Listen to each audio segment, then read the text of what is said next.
The autumn leaves blew over the moonlit pavement in such a way as to make the girl who was moving there seem fixed to a sliding walk, letting the motion of the wind and the leaves carry her forward. Her head was half bent to watch her shoes stir in the circling leaves. Her face was slender and milk-white, and in it was a kind of gentle hunger that touched over everything with a tireless curiosity. He almost thought he heard the motion of her hands as she walked, the infinitely small sound now, the white stir of her face turning when she discovered she was a moment away from a man who stood in the middle of the pavement, waiting. The girl stopped and looked as though she might pull back in surprise, but instead stood regarding Montag with eyes so dark and shining and alive. He felt he had said something quite wonderful, but he knew his mouth had only moved to say hello. And then, when she seemed hypnotized by the salamander on his arm and the phoenix disc on his chest, he spoke again. Of course, you're a new neighbor, aren't you? And you must be the fireman. Do you mind if I walk back with you? I'm Clarisse McClellan. Clarisse. Guy Montag. Come along. What are you doing out so late wandering around? How old are you? Well, I'm 17 and I'm crazy. My uncle says the two always go together. When people ask your age, he says, always say 17 and insane. Isn't this a nice time of night to walk? I like to smell things and look at things, and sometimes stay up all night, walking, and watch the sunrise. You know, I'm not afraid of you at all. Why should you be? So many people are. Afraid of firemen, I mean.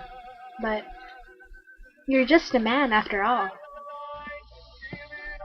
He saw himself in her eyes, suspended in two shining drops of bright water, himself dark and tiny in fine detail, as if her eyes were two miraculous bits of violet amber that might capture and hold him intact.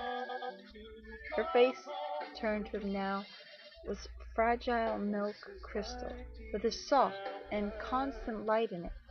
It was not the hysterical light of electricity, but what?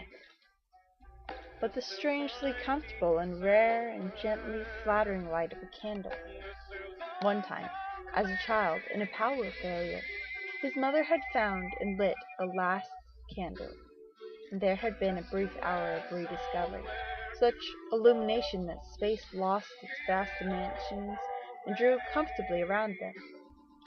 And they, mother and son, alone, transformed, hoping that the power might not come on again too soon. Do you ever read any of the books you burn? That's against the law. Oh, of course. It's fine work. Monday, burn Millie. Wednesday, Whitman. Friday, Faulkner. Burn to ashes, then burn the ashes. That's our official slogan. Have you ever watched the jet cars racing on the boulevards down that way? I rarely watch the parlor walls. Go to races or fun parks. So I have lots of time for crazy thoughts, I guess. Have you seen the 200-foot-long billboards in the country beyond town? Did you know that once billboards were only 20 feet long? But cars started rushing by so quickly, they had to stretch the advertising out so it would last. I didn't know that. Then I know something else you don't. There's dew on the grass in the morning. And if you look, there's a man in the moon. Are you happy? Am I what? Good night. Happy. Of all the nonsense.